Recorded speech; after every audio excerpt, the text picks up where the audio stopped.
તમારા જે આપણે 8 સૂત્રો કર્યા હતા છઠ્ઠા અધ્યાયના?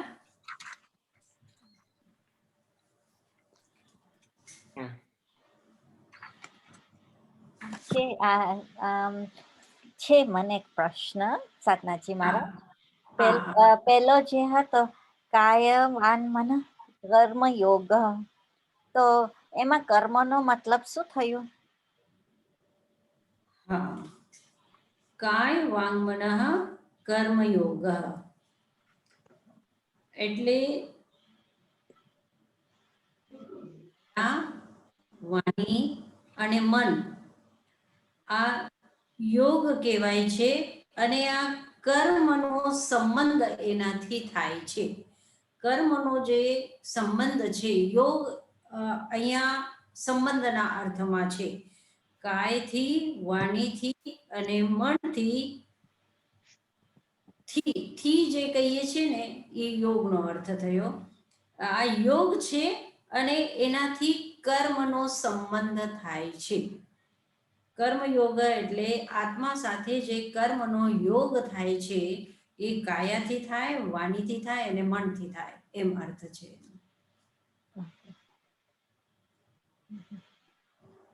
પણ જે તમે કહ્યું હતું લાસ્ટ ટાઈમ, જે આપણું કર્મનું ઓલું વાઇબ્રેશન થાય, તો જ્યારે તીર્થંકર ભગવાનને બી એવું વાઇબ્રેશન તો થાય જ ને કર્મનું?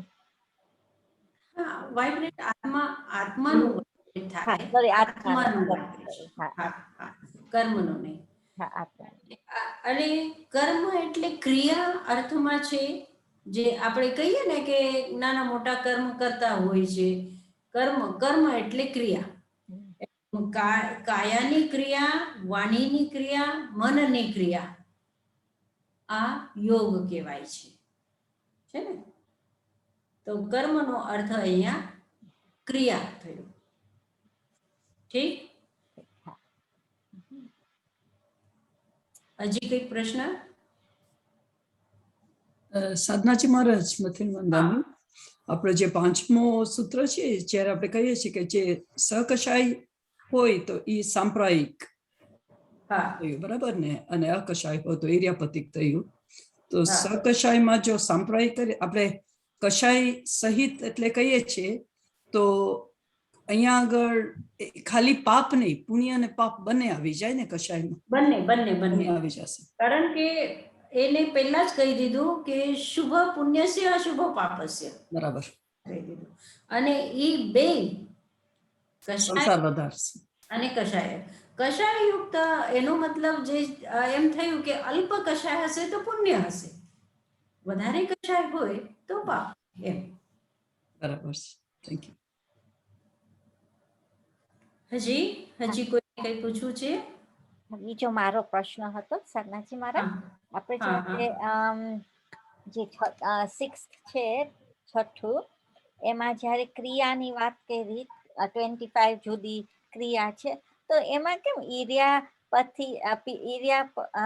ક્રિયા બી લખ્યું? એમાં બી કેમ આવ્યું? આમ તો વાત કરીએ છીએ આપણે સાંપ્રદાયિક કર્મની વાત કરીએ છીએ, તો કેમ એમાં ઈર્યાપથ ક્રિયા બી આવ્યું? આ સાંપ્રદાયિક છે એવું જરૂરી નથી. આ ક્રિયા તો બધી જગ્યા છે. એટલે સાધુ સાધ્વી પણ છે, જે એ પણ ગમનાગમનની ક્રિયા કરતા હોય, જોતા હોય, સાંભળતા હોય, બધી પાંચે ઇન્દ્રિયોનો ઉપયોગ એનો હોય છે, તો એ બધી સાંપ્રદાયિક ક્રિયામાં આવી જાય છે ને. અને જે આપણે સાંપ્રદાયિક ક્રિયા કહીએ, પાપ ને પુણ્ય હોય, તો સમ્યક ક્રિયા કેમ આમ ઈ પાપ ને પુણ્ય નું આપણું સાંપ્રદાયિક? આ સાંપ્રદાયિક આશરો એટલે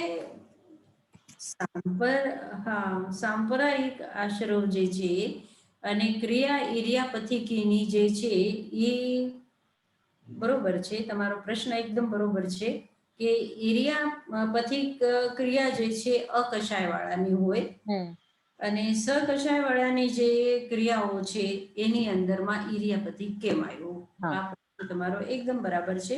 પણ આ ઇરિયાપથિક જે સાધુ સાધ્વી જે છે તો એ અત્યારે કષાય યુક્ત જ છે ને હજી. એની ક્રિયા અને જે કેવલી ભગવાનની ક્રિયા જે ઇરિયાપથિક છે એમાં ફરક છે. એમાં ફરક છે. તો એ રીતે આપણે સમજવાનું છે કે જ્યાં સુધી કષાય વાળા છે ત્યાં સુધીની જે ક્રિયા છે ઇરિયાપથિક ક્રિયા એટલે સંપૂર્ણ રૂપે એ અકષાય વાળાની જ હોય એવું જરૂરી નથી. સકષાય વાળા પણ એ માર્ગ ઉપર ચાલે છે અને એ માર્ગ ઉપર ચાલતા ચાલતા જે કષાય વાળા જે છે એની જે ઇરિયાપથિક ક્રિયા છે ત્યારે જ્યારે તમે સામાયિક કરો છો તો સામાયિકમાં જો તમને અહીંયા કે ત્યાં જવું પડે તો તમે પછી પાછું ઇરિયાપથિકનો ઇરિયાવયનો કાવસક કરો છો કે નહીં? જ્યારે શ્રાવક શ્રાવિકા જ્યારે સામાયિક કરતા હોય અને સામાયિક કરતા કરતા એને ક્યાંક જવું પડ્યું, સમજો કે કાંઈને સાંભળવા માટે જ ઉપદેશ સાંભળવા માટે જ સાધુ સાધ્વીના ઉપદેશ સાંભળવા માટે તમે સામાયિકમાં બેઠા અને સમજો કે અહીંયાથી દૂર ક્યાંક વ્યાખ્યાન થઈ રહ્યું છે ત્યાં તમે જાઓ તો ત્યાં તમે જાઓ ત્યારે ઇરિયાવયનો કૌશક કરો. એનું કારણ શું છે કે ઇરિયાપથિક ક્રિયા ગમનાગમનની જે ક્રિયા લાગે છે એનું તમે કૌશક કરો છો, હે ને? તો એ અર્થમાં કષાય વાળા જે છે એની પણ ઇરિયાપથિક ક્રિયા છે. Thank you. બરોબર. Thank you Sadhanaji. હજી કોઈનો પ્રશ્ન? સાધનાજી મારા 7મો જે ગાથા છે એ જ્યારે તમે સમજાવતા હતા ત્યારે મારું ઇન્ટરનેટ જરા ઓલું થઈ ગયું હતું તો મને નહોતું સંભળાવવાનું જરાય એકચ્યુઅલી. અચ્છા. તીવ્ર મંદ જ્ઞાતા જ્ઞાત ભાવ વીર્યાધિકરણ વિશેષે વ્યસ્ત વિશેષ વાળું ને? હા. તો કે છે કે જે કર્મબંધ થાય છે તો એ કર્મબંધમાં ફરક હોય છે. એટલે એક જ ક્રિયા છે, એક ક્રિયા હોવા છતાં પણ કોઈના ઓછા કર્મ બંધાય છે અને કોઈના વધારે બંધાય છે. એનું કારણ શું છે? તો કે છે કે ભાવ અગર તીવ્ર છે, તીવ્ર કષાયના ભાવ છે તો એનો કર્મબંધ એટલે બંધના 4 ભેદ છે: પ્રકૃતિ બંધ, સ્થિતિ બંધ, અનુભાગ બંધ અને પ્રદેશ બંધ. તો પ્રકૃતિ બંધ અને પ્રદેશ બંધમાં કઈ ફરક નથી હોતો, ફક્ત સ્થિતિ અને રસમાં ફરક હોય છે. તીવ્રતા હશે તો તમારું કર્મ બંધ વધારે રસવાળું તીવ્ર હશે અને સ્થિતિ પણ લાંબી થઈ શકે, ટૂંકી થઈ શકે. સ્થિતિમાં અને રસમાં ફરક હોય છે. તો તીવ્ર કષાય હશે તો તમારો તીવ્ર બંધ થશે, મંદ કષાય હશે તો મંદ બંધ થશે. જ્ઞાત ભાવમાં અથવા અજ્ઞાત ભાવમાં પણ તમે કર્મ કરો તો એમાં પણ ફરક પડે છે. એટલે જાણી જોઈને કે આપણે આ કામ કરીએ છીએ તો કોઈને દુઃખ થશે કે કોઈ પીડા થશે અથવા કોઈનો જીવ પણ જશે, કોઈને તકલીફ થશે, આવું જાણતા થકાય કામ આપણે જ્યારે કરીએ છીએ તો એમાં વધારે પાપ. અજાણતા થાય તો એમાં ઓછું પાપ. ઠીક. અને પછી તીવ્ર, મંદ, જ્ઞાત, અજ્ઞાત અને વીર્ય અને અધિકરણ. વીર્ય એટલે વધારે શક્તિ હશે તો તમે વધારે એને મારશો. જેવી રીતે કોઈને મારવું છે તો મારવાનું સમજો કે કોઈને તકલીફ આપવાની છે કે મારવાનું છે, તમને તકલીફ આપવા માટે પણ બુદ્ધિનો ઉપયોગ કરવો પડે છે, ચોરી કરવા માટે બુદ્ધિનો ઉપયોગ કરવો પડે છે, શક્તિનો ઉપયોગ કરવો પડે છે. શક્તિ વધારે હશે તો તમે વધારે પાપ કર્મ કરશો, શક્તિ ઓછી હશે તો તમે ઓછા પાપ કર્મ કરશો. તો એ વીર્ય. અને અધિકરણ, તમારી પાસે સાધન જ નહીં હોય તો તમે પાપ કર્મમાં થોડુંક તમે તમારું ઓછું થશે. ભાવના રૂપે તો આપણે કેટલું કરીએ છીએ એની વાત અલગ છે, પણ બાહ્ય જે અધિકરણ છે, આ અધિકરણ એટલે સાધન, તો એ સાધન વધારે હશે તો તમે વધારે પાપ કરશો, ઓછા હશે તો ઓછા પાપ કરશો. એવી રીતે તમારી પાસે સાધન છે તો તમે દાન કરી શકો છો, તમારી પાસે સાધન ન હોય તો તમે દાન ન કરી શકો.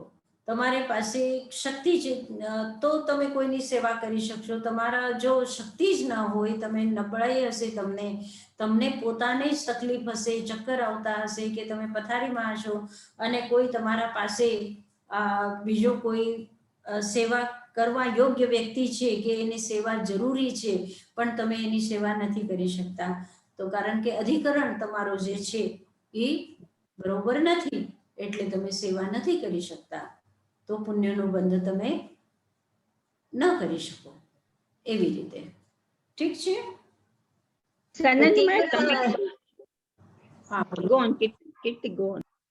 ના, મને ખાલી એક જ ક્વેશ્ચન, તીવ્ર એટલે અનંતાનુબંધી આપણે ઈ કરી શકીએ આમ? હા, કરી શકીએ છીએ. અનંતાનુબંધી અપ્રત્યાયની પણ એની અંદરમાં જ આવશે. સાધનાજી મહારાજ, જે અજ્ઞાત હોય એ મિથ્યાત્વના કેટેગરીમાં આવે? હા, ના, અજ્ઞાન મિથ્યાત્વના કેટેગરીમાં આવી શકીએ છીએ, આપણે લઈ શકીએ છીએ, પણ પછી અહીંયા કર્મ બંધ કશાય નિશ્ચિત રૂપથી આપણે મિથ્યાત્વમાં લઈએ, અને મિથ્યાત્વ હશે તો જ અજ્ઞાન હશે ને. મિથ્યાત્વ જ અજ્ઞાન છે. આપણી ભાષામાં મહાવીરના આ દર્શનમાં, જૈન દર્શનની અંદરમાં અજ્ઞાનનો અર્થ છે જ્ઞાનનો અભાવ નહીં પણ મિથ્યાત્વ, એવી રીતે. પણ અહીંયા આ સૂત્રની અંદરમાં અજ્ઞાન એટલે કે તમને ખબર જ નથી અને તમે જે કંઈ કરો છો તમને ખબર નથી કે આનાથી કોઈને તકલીફ થશે. જેવી રીતે આપણે બોલીએ છીએ અને બોલતા બોલતા અમુક કોઈ શબ્દ આપણે બોલ્યા હોય તો સામેવાળો વ્યક્તિ એનો અલગ અર્થ કાઢે છે અને એને તકલીફ થાય છે. તો તમારા અજ્ઞાન અવસ્થામાં તમે, એટલે જ્યારે આપણે કહીએ ને કે ભાઈ મારો આ ઇન્ટેન્શન નહોતો, મારો કહેવાનો આ ઇન્ટેન્શન નહોતો, પછી સામેવાળો એ અર્થ લે છે, એ ઇન્ટેન્શન તમારો નહોતો, એટલે અજાણતા તમારું થયું, તો તમે એને મિચ્છામી દુક્કડમ કહીને, એને સોરી કહીને અને તમે તમારા પાપથી મુક્ત થઈ શકો છો. એમ.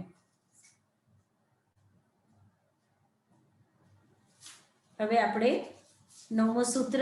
આજનાજી મને એક પ્રશ્ન હતો એમાં, જે આપણે તીવ્ર અને મંદની વાત કરીએ તો એ આપણે બેમાં, આપણે જે પાપ કર્મ કરીએ કે પુણ્ય કર્મ કરીએ, એમાં બી પુણ્ય કર્મમાં બી તીવ્ર અને મંદ આવી શકે? હા, પુણ્ય પણ તીવ્ર અને મંદ આવી શકે ને.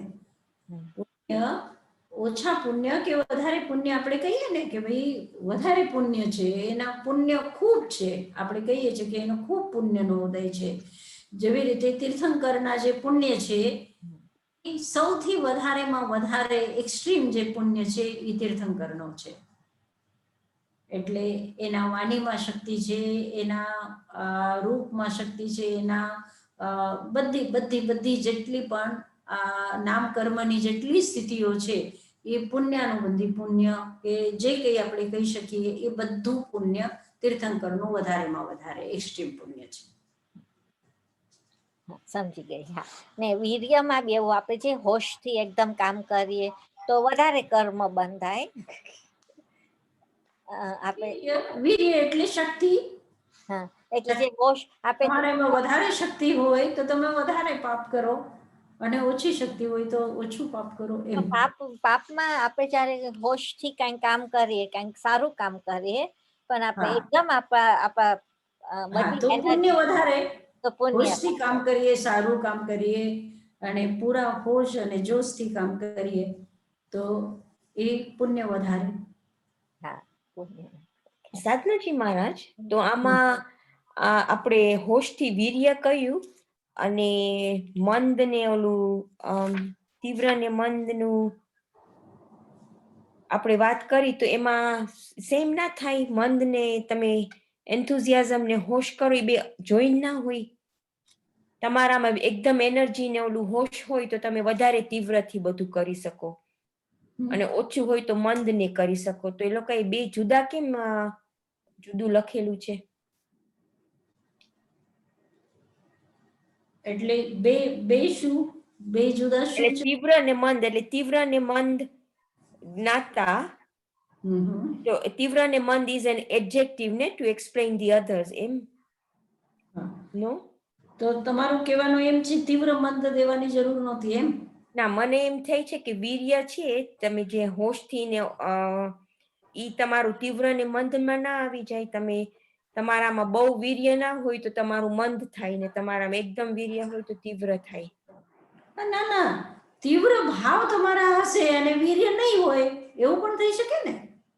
ભાવ તો તમારા છે, ખૂબ દાન કરવાના ભાવ છે, અત્યંત ભાવ છે દાન કરવાના, પણ તમારી શક્તિ નથી દાન કરવાની.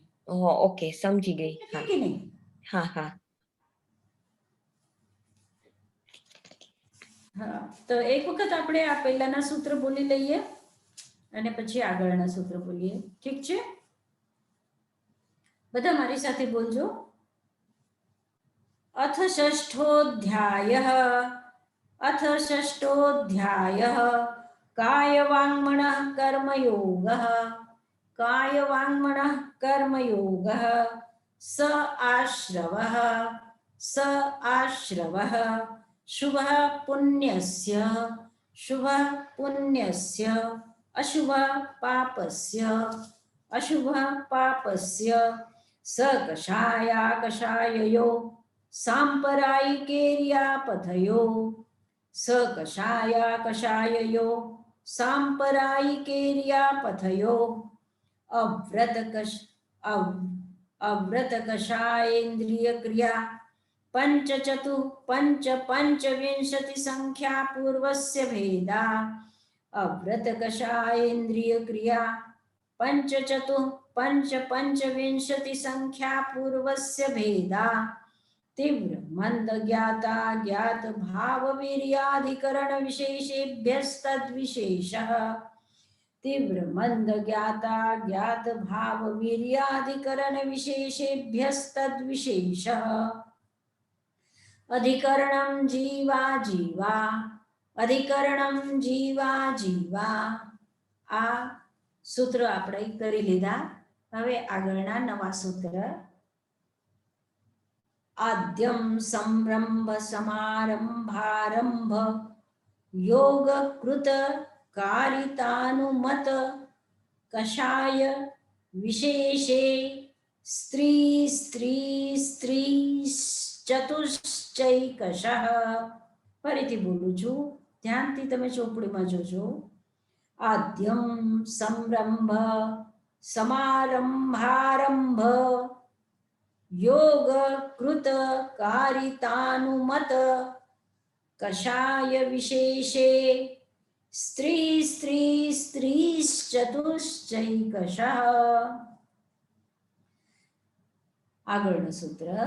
નિર્વર્તના નિક્ષેપ સંયોગ નિસર્ગા દ્વિચતુર્દ્વિત્રિભેદા પરમ,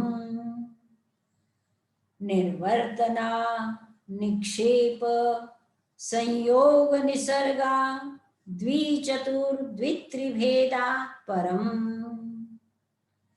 તત્પ્રદોષ નિન્નવ માત્સર્યાંતરાયા સાધનોપઘાતા જ્ઞાનદર્શનાવર્ણયો, તત્પ્રદોષ નિન્નવ માત્સર્યાંતરાયા સાધનોપઘાતા જ્ઞાનદર્શનાવર્ણયો,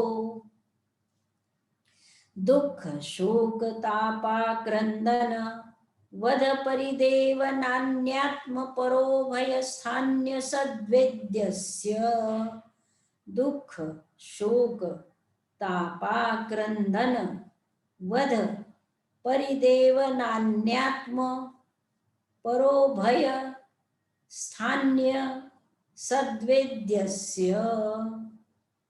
भूतव्रत्यनुकम्पादानं सरागसंयमादियोगः क्षान्ति शौचमिति सद्वेद्यस्य भूतव्रत्यनुकम्पादानं सरागसंयमादियोगः क्षान्ति शौचमिति सद्वेद्यस्य केवली श्रुत संग धर्म देवावर्णवादो दर्शनमोहस्य। आ 14 सूत्र। હવે આ કર્મબંધ જે થાય છે એ કર્મબંધના ભાંગા એટલે કોઈ વખત ક્રોધથી આપણે કર્મ કરતા હોઈએ છીએ, કોઈ વખત એમાં મન નથી પણ આપણે કર્મ કરીએ છીએ, કોઈ વખત આપણે કરતા નથી પણ કોઈના પાસેથી કરાવીએ છીએ, કોઈ વખત એવું પણ થાય છે કે નથી કરતા, નથી કોઈને વચનથી કહેતા પણ કોઈ કરે છે એની આપણે અનુમોદના કરીએ છીએ. તો એવી રીતે આ અલગ અલગ ભાવ છે. આ મન વચન કાયાના પણ, કરવા કરાવવા અને અનુમોદનાના પણ, અને એની સાથે સાથે કશાય છે અને સંરંભ સમારંભ અને આરંભ છે. સંરંભનો અર્થ એટલે ઘણી વખત આપણે જે કંઈ કામ કરવાનું છે, સારું અથવા ખરાબ, જે પણ કામ કરીએ છીએ એનું પહેલા આપણે પ્લાનિંગ કરીએ છીએ મનની અંદરમાં. મન જ્યાં સુધી પહેલા મનની અંદરમાં નથી આવતું ત્યાં સુધી વચનમાં કે ક્રિયામાં નથી આવતું. તો પહેલા આપણે વિચાર કરીએ છીએ, તો એ સંરંભ થયું. પછી સમારંભ, એના માટે આપણે સાધન જુટાવીએ છીએ કે આ કેવી રીતે કરવાનું છે, આપણે શેનાથી શું આપણે કામ કરીએ. તો જેવી રીતે હવે બિલ્ડિંગ બાંધવાની છે તો એનું પ્લાનિંગ કરીએ આપણે મનમાં, પછી કાગળમાં એના નકશા બનાવીએ અને પછી એ મકાન બાંધવાનું કામ શરૂ કરીએ ને. એવી રીતનું આ સંરંભ છે, સમારંભ છે અને આરંભ છે. એટલે મનની અંદરમાં કલ્પના કરવી, પછી એના માટે સાધન જુટાડવા, સમારંભ થયો અને આરંભ થયો એ કરવા માટે પ્રારંભ કરવાનું, શરૂઆત કરી દેવાની. એ સંરંભ, સમારંભ અને આરંભ છે. તો એવી રીતે કોઈ વખત ક્રોધથી સંરંભ મનથી કરીએ, કોઈ વખત ક્રોધપૂર્વક સમારંભ વચનથી કરીએ, કોઈ વખત કાયાથી કરીએ. એના એટલે અલગ અલગ શું આપણે ઇંગ્લિશમાં એને કહી શકીએ કે જેવી રીતે હું કહું કે ક્રોધ કૃત મન સંરંભ. ક્રોધ કૃત મન સમારંભ, પછી ક્રોધ કૃત વચન સમારંભ, પછી ક્રોધથી કરેલું કાય સમારંભ થયું. આ 3 થયા ભાંગા. ભંગ એટલે એની પદ્ધતિ, એને આપણે બધા મળીને 108 ભંગ થાય છે. માનકૃત મન સમારંભ, માનકૃત વચન સમારંભ, માનકૃત કાય સમારંભ. બરાબર હું કહું છું એ સમજાય છે ને? માયા, પછી માયા લઈએ, માયાકૃત મન સમારંભ, માયાકૃત વચન સમારંભ, માયાકૃત કાય સમારંભ. હવે લોભ, એવી જ રીતે લોભકૃત મન સમારંભ, વચન સમારંભ, કાય સમારંભ. એવી રીતે 12 થયા, 12 ભેદ થયા. હવે કારિકના 12 ભેદ. ક્રોધ કારિક મન સમારંભ, ક્રોધકારિત વચન સમારંભ, ક્રોધકારિત કાય સમારંભ. પછી એવી જ રીતે માનકારિત મન સમારંભ, માનકારિત વચન સમારંભ, માનકારિત કાયા સમારંભ. એવી રીતે માયા, લોભ, એવી રીતે એના પણ 12 થઈ જશે, 12 ભંગ થઈ જશે, 12 ભેદ.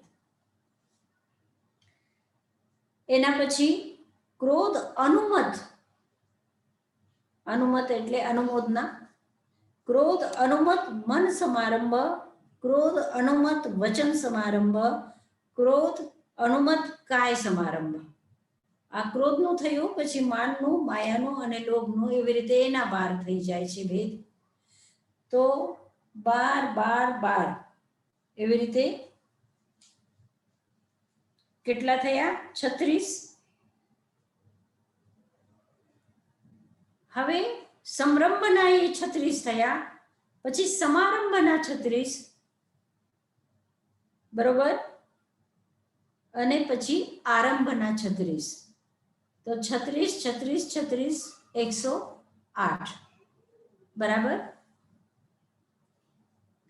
એટલે કહેવાનો મતલબ, કોઈ વખત આપણે ક્રોધથી આમ મિક્સઅપ પણ થઈ શકે, ક્રોધ, માન, માયા, લોભ, આ બધા મિક્સ પણ થઈ શકે, પણ એકચ્યુઅલ આ ભેદ થઈ શકે છે.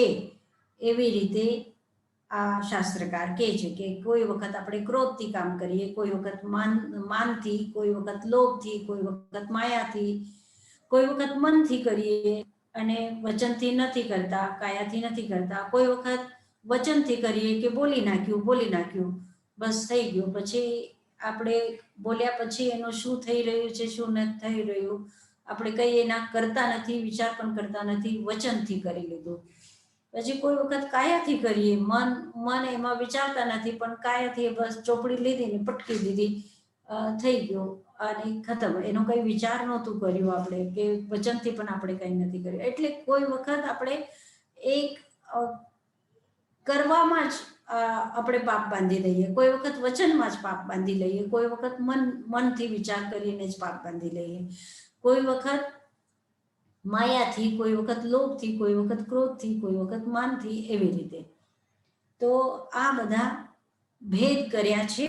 આ 108 ભેદ કર્યા, તો 108 જ ભેદ નથી, એના કરતા વધુ પણ થઈ શકે છે આપણે કરીએ તો.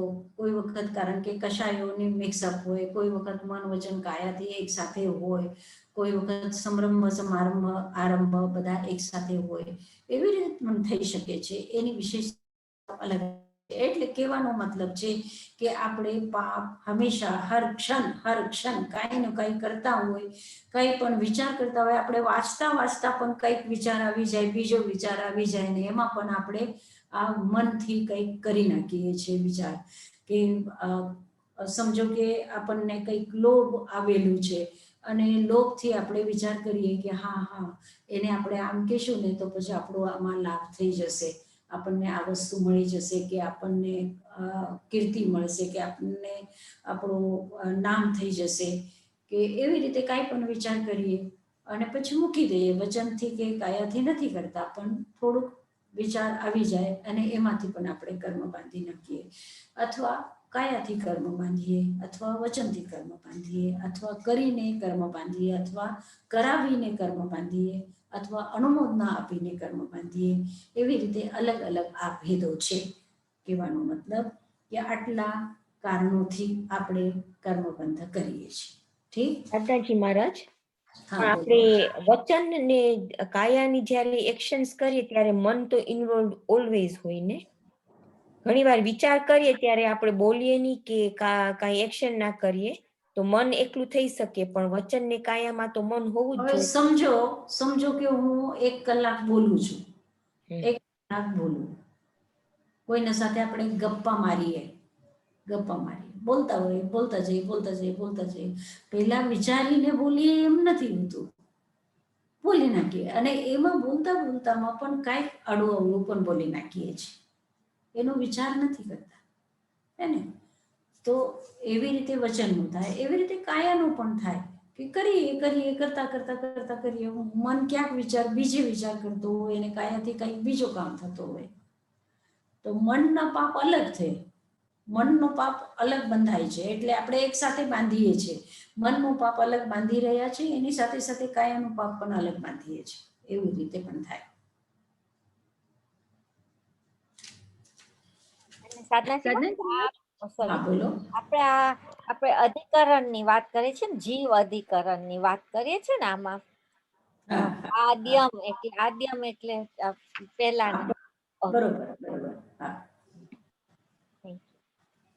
હવે બીજો છે સાધનાજી મહારાજ, કૃત કાર્ય ને અનુમોદનામાં જે કર્મ બંધાય એ સેમ બંધાય કે જુદા જુદા બંધાય? હું કરું કે હું કોઈને ઇન્સ્પાયર કરું કે હું અનુમોદના કોઈને દઉં, તો એમાં મારું કર્મ સેમ બંધાય કે જુદું જુદું બંધાય? એકચ્યુઅલી એવું છે કે તમે અનુમોદના જ્યારે કરો છો તો અનુમોદના કરવાનો મતલબ એ છે, જેવી રીતે કે ભાઈ કોઈ સંઘ કાઢ્યું છે અને તમે નથી જતા યાત્રા કરવા માટે, પણ તમે એમાં ડોનેશન આપ્યું છે ને, તો એ અનુમોદના પણ થઈ અને તમે કર્યું પણ કહેવાય. એટલે કર્યું એટલે તમે ડોનેશન જે આપ્યું છે તો એ કાર્ય પણ કર્યું ને એના સાથે સાથે, એવું પણ થઈ શકે. અને કોઈ વખત અનુમોદના કરી કે હા ભાઈ એને તપસ્યા કરી છે, એને માસ્કમન કર્યા છે, અને આપણે અનુમોદના કરીએ કે ભાઈ એને આપણે ધન્યવાદ આપીએ છીએ, એની આત્માનું આપણે સન્માન કરીએ છીએ, તો અનુમોદના થઈ ગઈ. તો આપણે અનુમોદનાનો જ આપણે ફક્ત પુણ્યબંધ કર્યું. બરાબર? એમાં વચનનું નથી, એમાં મનનું પણ નથી. એમાં મન તો સાથે સાથે હોય, કોઈ વખત ન પણ હોય. આપણે બોલી નાખીએ, જેવી રીતે કોઈ આવ્યા છે અને આપણું કામ એકદમ બહુ જરૂરી કામ છે, આપણે કંઈક કામ કરી રહ્યા છીએ અને ખૂબ જરૂરી કામ છે, અને એમાં કોઈ વ્યક્તિ આવી ગયો, હા આવો આવો આવો આવો આવો આપણે કહીએ, પણ આપણા મનની અંદરમાં એમ હોય કે અરે અત્યારે તો મને આ કરવું જરૂરી હતું અને આ ક્યાં આવ્યા, આ થોડા 1 કલાક પછી આવ્યા હોત તો, એવું પણ થાય. તો વચનથી આપણે બોલીએ છીએ, વચનથી બોલ્યા તો એને બહુ સારું લાગ્યું, તો એટલા અંશમાં આપણે પુણ્ય કરી લીધું, અને મનમાં જે વિચાર કર્યું છે એનાથી આપણે પાપ બીજો કરી લીધું. એટલે બહુ ડિફરન્ટ છે.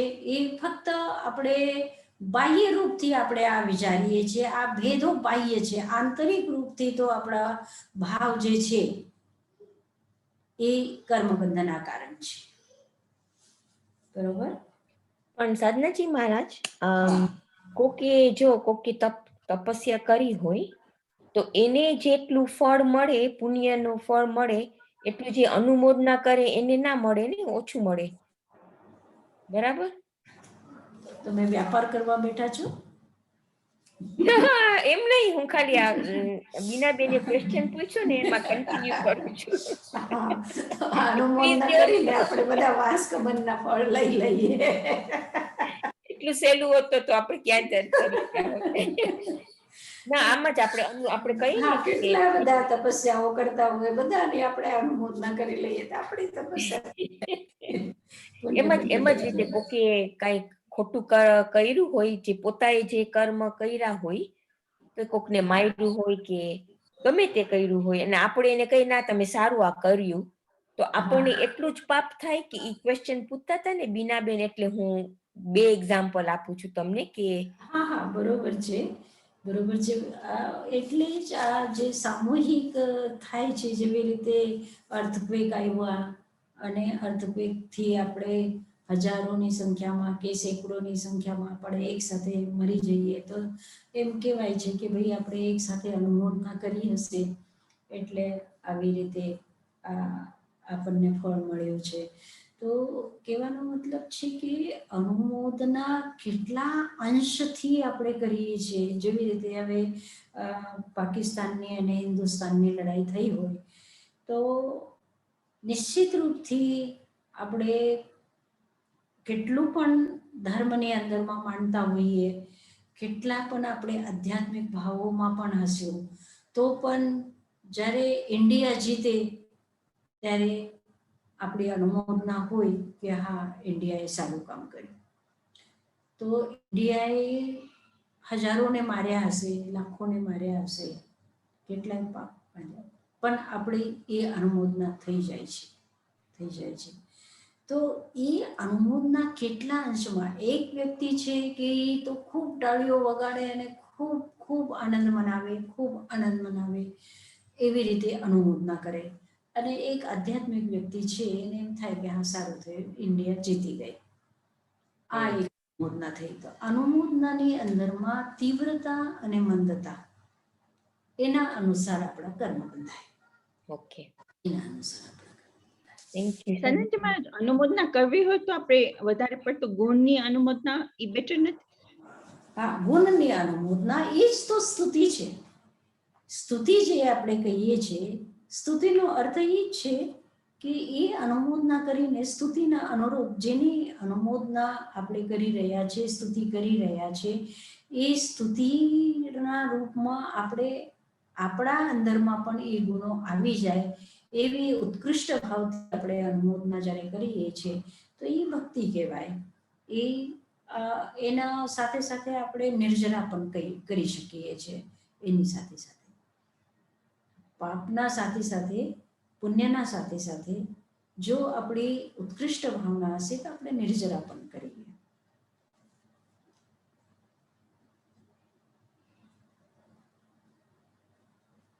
હવે બીજું 10મું સૂત્ર છે, ચાલીએ ને આગળ, કે કંઈક પૂછવું છે હજી?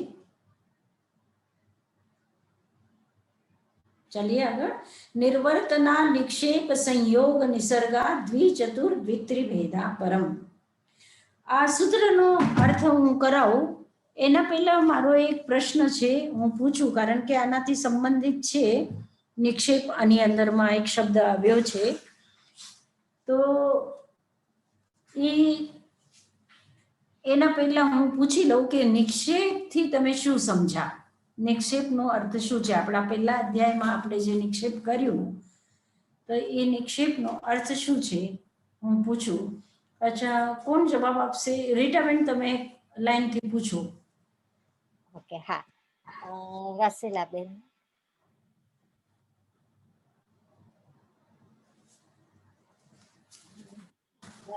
રસીલાબેન, can you hear me?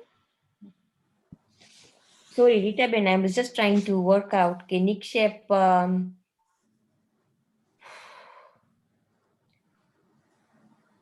એટલે આપણી ચાર જાતના નિક્ષેપ હોય, પણ મને એનો એક્ઝેક્ટ મીનિંગ નથી ખબર. સોરી. બીજાને પૂછો. કીર્તિ? મૂકવું એટલે નિક્ષેપ ને, મૂકી દેવું એટલે નિક્ષેપ. સોરી. કીર્તિ?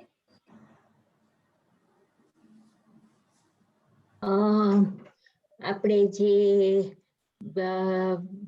આપણે વસ્તુ જે મૂકીએ એ વસ્તુ મૂકીએ ત્યારે આપણે બરાબર જોવું એ નિક્ષેપ.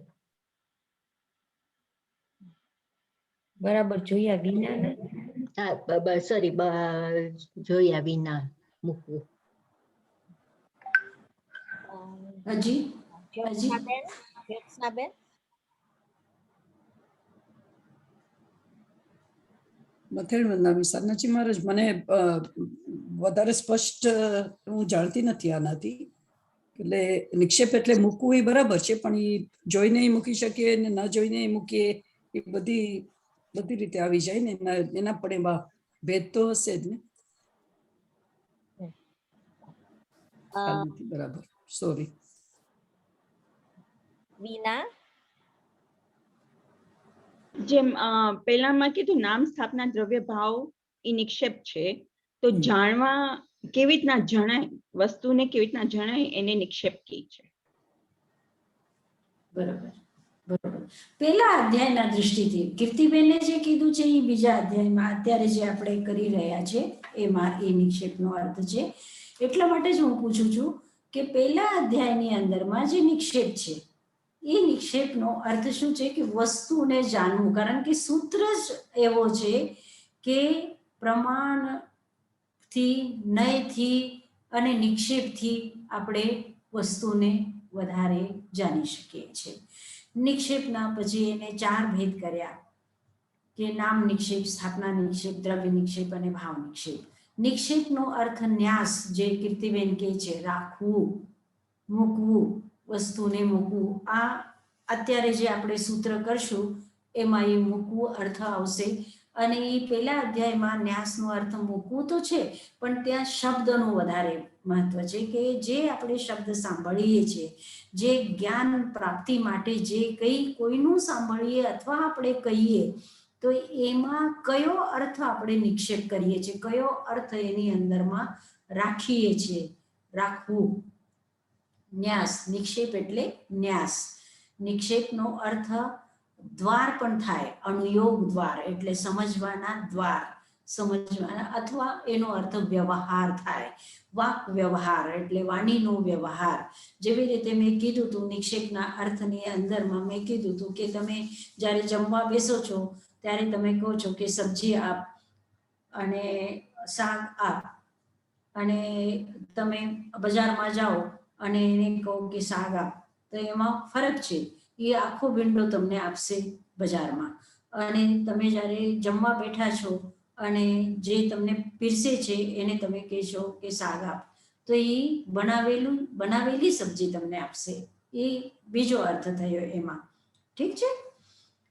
એવી જ રીતે નંબર માટે પણ મેં ઉદાહરણ આપેલું કે સૈનિક છે અને એ સેનાધિકારી કે છે 10 નંબર, તો તરત જ જેના 1 2 3 4 5 10 સૈનિક હશે તો 10મો જે સૈનિક છે એ આવીને ઊભો રહેશે. અને તમે જ્યારે ટીચ કરો છો નાના નાના છોકરાઓને અને એને તમે લખાવો છો, તમે કહો છો 10 નંબર, પછી છોકરો એકડો લખશે અને એના ઉપર 0 લખશે, શૂન્ય લખશે. તો એમાં 10, અહીંયા પણ તમે 10 કીધું અને ત્યાં પણ 10 કીધું, પણ ત્યાં 10 નો અર્થ એક સૈનિક, 10 નંબરનો સૈનિક થયો. અને અહીંયા જ્યારે તમે ટીચ કરો છો છોકરાઓને ત્યારે જ્યારે તમે 10 કહો છો ત્યારે એ છોકરો 10 લખે છે, 10ની સંખ્યા લખે છે. તો 10 સંખ્યા એનો અર્થ છે. તો શબ્દના મિનિંગ અલગ સ્થાન ઉપર અલગ સમયમાં અલગ થઈ શકે છે. એવો અર્થનો નિક્ષેપ એટલે અર્થનો રાખવું અને અર્થનું સમજવું કે આ વક્તા શું બોલે છે, આ જે શબ્દ છે આ શબ્દનો અર્થ અત્યારે શું થવાનું. એક શબ્દના અનેક અર્થ થાય છે. આપણા પાસે બહુ ઓછા શબ્દ છે, બહુ ઓછા શબ્દ છે, અને એ શબ્દ એટલે આખી દુનિયામાં, ભલે એ અંગ્રેજી હોય, હિન્દી હોય, ગુજરાતી હોય, શબ્દ એક શબ્દના અનેક અર્થ હોય છે. પણ જ્યારે આપણે બોલીએ છીએ અથવા સાંભળીએ છીએ તો એ સંદર્ભમાં આપણે સાંભળતા હોઈએ છીએ અને એ સંદર્ભમાં અર્થ લગાડતા હોઈએ છીએ. જ્યારે બધા ખેલની વાત કરતા હોય તો એ સમયમાં એક શબ્દનો અર્થ ત્યાં અલગ હોય છે, અને એ જ શબ્દ જ્યારે તમે વિદ્વાન લોકોની સભામાં બેઠા હોય અને કોઈ તત્વ ચર્ચા કરતા હોય તો એ શબ્દનો અર્થ બીજો હોય છે. તો એટલે કીધું છે પહેલા અધ્યાયમાં જે નિક્ષેપનો અર્થ છે કે એ શબ્દના અર્થને કેવી રીતે તમે સમજી શકો છો. વિવિધતાથી શબ્દના અર્થ હોય છે અને એને સમજવાની વાત જે છે એ તમારા જ્ઞાનને વધારે છે. દ્રવ્ય નિક્ષેપનું મીનિંગ વિસ્તારપૂર્વક સમજવું યા વિસ્તારપૂર્વક એને જાણવું, એનું એ મીનિંગ થાય. સાધનાજી મહારાજી બરોબર બરોબર બરોબર સંધ્યા, એકદમ બરોબર છે કે વિસ્તાર તમારે જાણવું. તમે અત્યારે એક કોઈ એવા સ્થાને ગયા છો, ઐતિહાસિક જગા ઉપર ગયા છો અને તમે કહો છો કે આ રાજાનો મહલ છે. આ રાજાનો મહલ અત્યારે નથી, એ રાજાનો મહલ અત્યારે નથી. રાજા તો સેંકડો વર્ષ પહેલા વયા ગયા, પણ એ રાજાનો મહલ જે ખંડહર છે, જે પડી ગયો છે, જેનો વિભાગ સારો નથી, એવા ખંડહરને પણ આપણે શું કહીએ છીએ કે આ રાજાનું મહલ છે, આ રાજમહલ છે. તો એ રાજમહલ છે આ કીધું ત્યારે એનો અર્થ એ છે કે રાજા કોઈ વખત એમાં હતા અને એ અહીંયા રહેતા હતા. આ એવો રાજમહલ છે. એનો અર્થ ત્યાં દ્રવ્ય નિક્ષેપના રૂપમાં એ થયો. અથવા તમે અત્યારે નકશો હજી બનાવી રહ્યા છો, અત્યારે હજી પ્લાન છે કે જૈના સ્કૂલ બનવાની છે વિરાયતનમાં, તો એ જૈના સ્કૂલ બનવાની છે, જે જગ્યા ઉપર બનવાની છે એ જગ્યાને જ્યારે નકશો બનાવતા હોય તો એન્જિનિયરને બતાવે છે કે આ સ્કૂલ છે અને આ સ્કૂલના પૂરબમાં રોડ છે અને પશ્ચિમમાં ગાંવ છે અને ઉત્તર દિશામાં આ જૈના સ્કૂલનો ગેટ છે. તો એવી રીતે તમે કહો છો. તો એ જૈના સ્કૂલ ક્યાં છે? અત્યારે બની નથી, પણ તમે અત્યારે કહો છો કે જૈના સ્કૂલ. તો જૈના સ્કૂલ જ્યારે તમે બોલો છો તો એનો અર્થ તમે બીજો લો છો. અને જ્યારે જૈના સ્કૂલ બની જશે અને એક છોકરાને તમે પૂછો કે તું ક્યાં ભણે છે, તો એ કહેશે કે જૈના સ્કૂલમાં ભણે છે, ત્યારે જૈના સ્કૂલનો અર્થ બીજો હશે. બરોબર? તો આવી રીતે શબ્દના અર્થ નિક્ષેપ, શબ્દની અંદરમાં નિક્ષેપ કરેલું. વ્યવહાર, નિક્ષેપનો અર્થ એક થઈ શકે છે વ્યવહાર. નિક્ષેપનો અર્થ છે ન્યાસ. ન્યાસ એટલે મૂકવું. એ નિક્ષેપ જે પહેલા અધ્યાયમાં નિક્ષેપના 4 ભેદ કીધા છે, નામ, સ્થાપના, દ્રવ્ય અને ભાવ. એ નિક્ષેપ એ શબ્દના અર્થ માટે, જ્ઞાનના વધારવા માટે છે. અને અહીંયા જે નિક્ષેપ છે એ કર્મ બંધના કારણના માટે છે. નિર્વર્તના, નિક્ષેપ, સંયોગ, નિસર્ગા, આ જે 4 ભેદ કર્યા છે એના હજી ભેદ કરશે ઉપભેદ. તો આની અંદરમાં જે નિક્ષેપ શબ્દ છે એ નિક્ષેપ અલગ છે. એ નિક્ષેપ ફક્ત રાખવું, મૂકવું એના માટે છે. જ્યારે તમે વસ્તુ મૂકો છો તો મૂકો છો ત્યારે સમજો કે તમે ટેબલ ઉપર ચાવી મૂકી. હવે ચાવી મૂકી તો જ્યારે તમે ચાવી મૂકી છે, તમે તમારું ધ્યાન નથી, તમારો એ સમયમાં જાગૃતિ નથી કે હું ક્યાં મૂકું છું. તમે ટેબલને જોયું પણ નહીં, ટેબલના ઉપર પાણી કોઈએ ઢોળી નાખ્યું હતું અને એ પાણીની અંદરમાં તમે ચાવી મૂકી દીધી, ત્યારે તમે જોયું નહીં. અને પછી જ્યારે તમે આવો અને પછી એ ભીની થઈ જાય, તમારા હાથ ભીના થઈ જાય, તમારી પર્સ ભીની થઈ જાય, તો એવી રીતે તમે આ વગર જોઈએ રાખી દીધી. અને કોઈ વખત જોયું પણ સરખી રીતે નથી જોયું, એવી રીતે પણ રાખો. અને કોઈ વખત સહસા એટલે એકદમ અચાનક તમે રાખી દો છો. એવી રીતે અહીંયા પણ નિક્ષેપના 4 ભેદ છે. પહેલા હું નિક્ષેપ એટલા માટે કહું છું કે પહેલાનો નિક્ષેપ, પહેલા અધ્યાયના નિક્ષેપની વાત કરી, એટલે અહીંયા આપણે પહેલા નિક્ષેપની વાત કરું છું કે આ નિક્ષેપના 4 ભેદ છે. પછી આપણે હવે નિર્વર્તના કહીએ છીએ. નિર્વર્તનાના પણ નિર્વર્તના, નિક્ષેપ, સંયોગ, નિસર્ગા, દ્વિ, ચતુર, દ્વિત્રિભેદા પરમ. નિર્વર્તનાના 2 ભેદ, પછી નિક્ષેપના 4 ભેદ, પછી સંયોગના 2 ભેદ અને નિસર્ગના 3 ભેદ. એવી રીતે આ એનો ભાવ જે છે કે આપણે જે કંઈ ક્રિયા કરીએ છીએ એ ક્રિયા કેવી રીતના આપણે કરતા હોઈએ છીએ, એ બધા ભેદો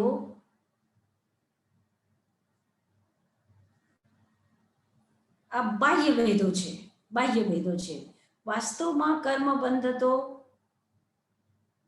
આપણા જે પેલા જીવ રૂપના કીધા છે,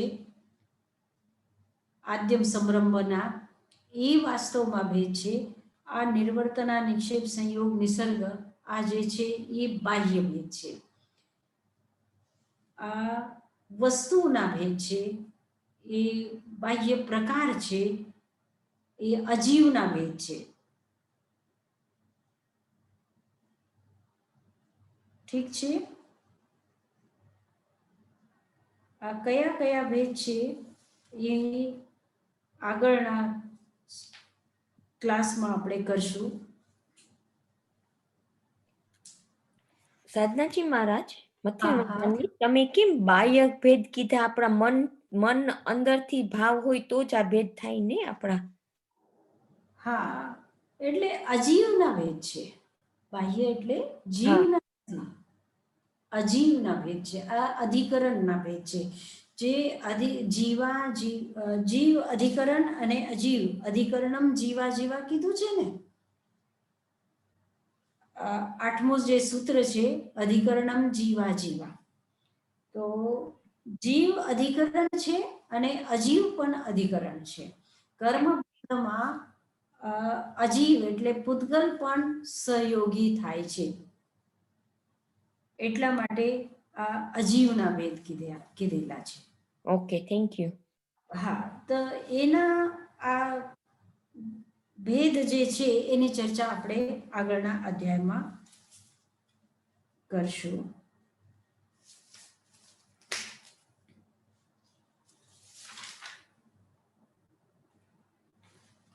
ક્રિયાઓ બધી તમે કરી લીધી છે ને. ક્રિયાઓના ભેદ જે છે એ પણ થોડી યાદ રાખવાની છે.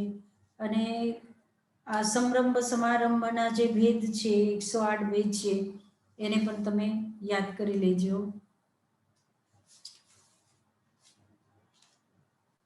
અને આ જે ભેદ છે એના અજીવાધિકરણના, એને આપણા આગળના ક્લાસમાં આપણે આ વધારે ડિટેલથી કરી શકશું.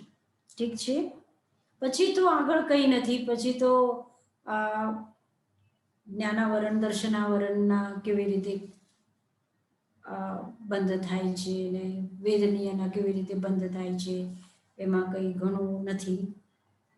વાસ્તવમાં 6ઠો અધ્યાય આમ છે તો સહેલો જ છે, ફક્ત યાદ રાખવાની વાતો છે. એની અંદરમાં બધી યાદ રાખવાની વાતો છે. ઠીક છે. તો અત્યારે આપણે આ ક્લાસ પૂરો કરીએ. ઠીક છે.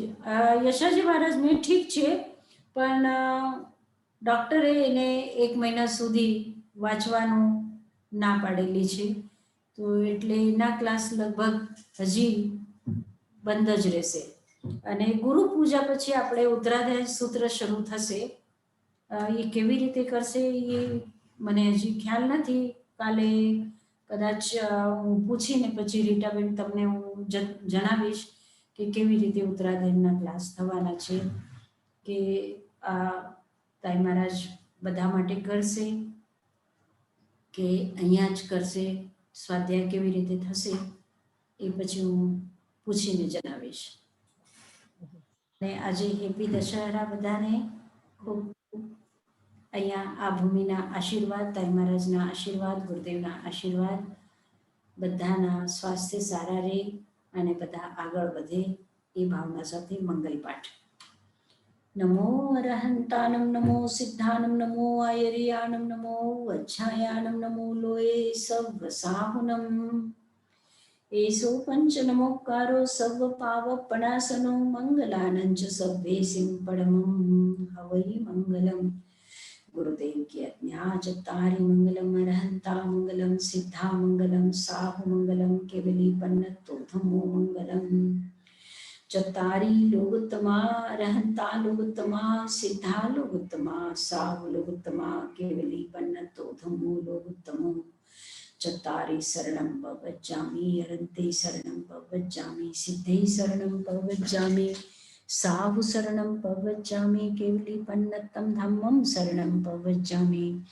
4 शरणा दुख हरणा सुख करना और शरणा नहीं कोई, जो भवि प्राणी आदरे अक्षय अमर पद होय.